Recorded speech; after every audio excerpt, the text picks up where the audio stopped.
Assalamualaikum warahmatullahi wabarakatuh. Pertama-tama, perkenalkan nama saya Nur Aini Yusuf dari Prodi Pendidikan Biologi kelas B. Dengan dosen pengampuh Ibu dosen DRA Nur Hayati Bialangi MSI. Nah, di video kali ini saya akan menjelaskan kembali materi yang telah saya kerjakan kemarin, yaitu tentang alkana, alkohol, eter, aldehid, keton, asam karboksilat, ester, dan juga metabolisme. Untuk yang pertama, kita masuk pada alkana.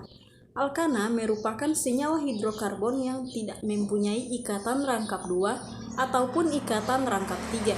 Jadi, alkana hanya mempunyai ikatan tunggal, maka bisa disebut sebagai hidrokarbon jenuh.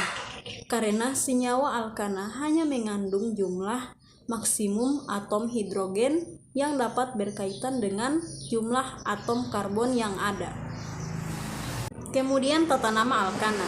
Penamaan alkana disesuaikan dengan tata nama IUPAC secara sistematis, yaitu dengan urutan awalan, induk, dan akhiran. Adapun langkah-langkah penamaan alkana sebagai berikut. Yang pertama, menentukan rantai terpanjang. Yang kedua, pemberian nomor pada rantai karbonnya, yang dimulai dari yang paling dekat dengan cabang. Dan yang ketiga, menentukan gugus alkil atau cabang. Jika ada dua gugus yang sama, diberi awalan di tri untuk 3, tetara untuk 4, dan seterusnya. Yang keempat, penempatan urutan penanaman cabang berdasarkan alfabetis. Kemudian isomer alkana. Isomer adalah molekul yang mempunyai rumus molekul sama, namun strukturnya berbeda. Struktur alkana dapat berupa rantai lurus atau rantai bercabang.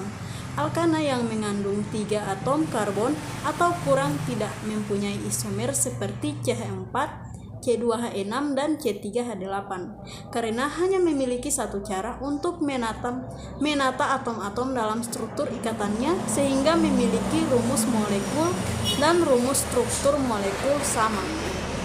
Kemudian sumbernya di alam. Berikut beberapa manfaat senyawa alkana untuk kebutuhan sehari-hari. Yang pertama, untuk keperluan memasak. Penggunaan alkana biasanya memang dikelompokkan atas dasar jumlah atom karbon yang terkandung di dalamnya. Yang kedua, sebagai bahan bakar.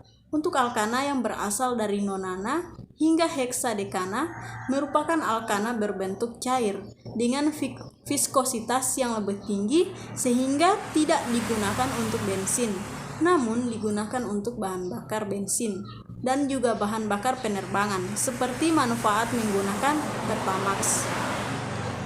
Yang ketiga, berperan dalam organisme. Senyawa alkana juga ditemukan di berbagai organisme. Semut dan juga kecoa memiliki undersan yang merupakan feromon dalam tubuh mereka, yang bisa membantu agregat kecoa dan juga akan dikeluarkan ketika semut menyengat. Nah, masih banyak lagi seperti memulihkan minyak mentah sebagai pelarut, sumber hidrogen, dan bahan mentah industri sebagai pelumas. Kemudian kita masuk pada alkohol.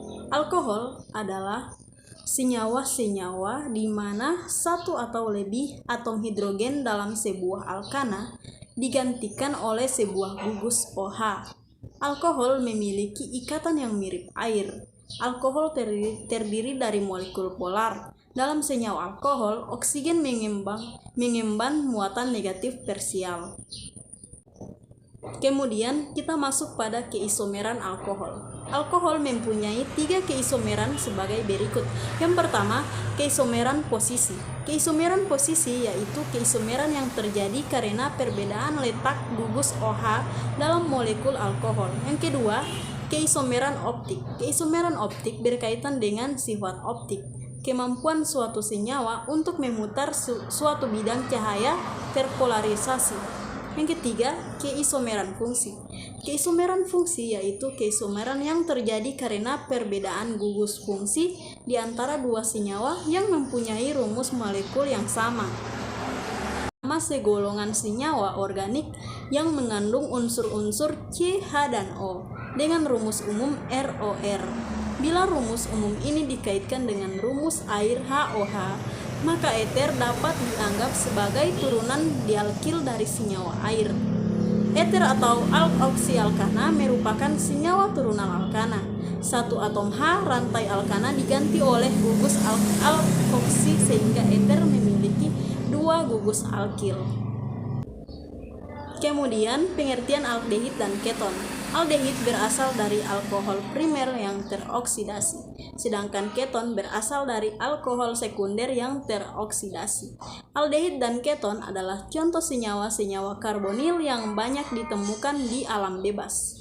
Aldehid adalah senyawa organik yang karbon-karbonilnya selalu berikatan dengan paling sedikit 1 atom hidrogen. Sedangkan keton adalah senyawa organik yang karbon-karbonilnya dihubungkan dengan 2 karbon lain. Aldehid dan keton memiliki banyak manfaat. Contoh senyawa aldehid adalah formalin yang sering digunakan dalam pengawetan zat organik. Sedangkan contoh senyawa keton adalah aseton yang dapat digunakan untuk pembersih kuteks. Kemudian sifat-sifat keton yaitu keton dengan jumlah atom C rendah berwujud cair pada suhu kamar. Yang kedua, oleh karena keton memiliki gugus karbonil yang polar, maka senyawa keton larut dalam pelarut air maupun alkohol. Kelarutan senyawa keton berkurang dengan bertambahnya rantai alkil. Yang ketiga, adanya kepolaran menimbulkan antaraksi antar molekul keton sehingga senyawa keton umumnya memiliki titik didih relatif tinggi dibandingkan dengan senyawa non-polar yang massa molekulnya relatif sama. Nah, kemudian kita masuk pada asam karboksilat. Asam karboksilat merupakan golongan senyawa karbon yang mempunyai gugus fungsional COOH terikat langsung pada gugus alkil, sehingga rumus umum asam karboksilat adalah CnH2NO2. Kemudian kita masuk pada ester.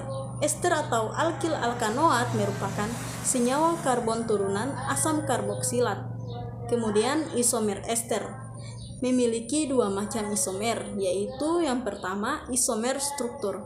Isomer struktur pada ester dimulai pada ester dengan jumlah atom karbon 3. Yang kedua, isomer fungsi.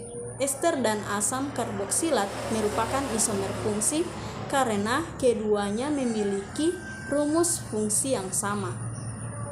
Nah, untuk yang terakhir, kita masuk pada pengertian metabolisme. Istilah metabolisme berasal dari bahasa Yunani, yaitu metabole, yang artinya perubahan atau transformasi. Hal ini berkaitan dengan berbagai proses dalam tubuh yang mengubah makanan dan zat lain menjadi energi dan produk sampingan metabolik lain yang digunakan oleh tubuh. Perubahan dari suatu zat dengan sifat khusus menjadi zat lain yang mempunyai sifat baru, yang disertai dengan pelepasan atau penyerapan energi. Metabolisme adalah segala proses reaksi kimia yang terjadi di dalam makhluk hidup, mulai dari makhluk bersel atau bersel satu yang sangat sederhana seperti bakteri, protozoa, jamur, tumbuhan, hewan, sampai kepada manusia. Makhluk yang susunan tubuhnya sangat kompleks.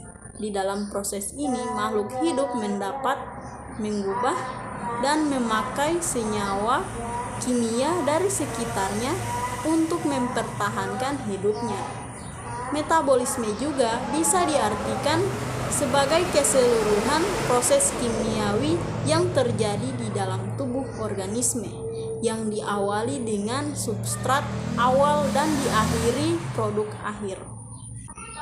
Sekian video dari saya. Terima kasih.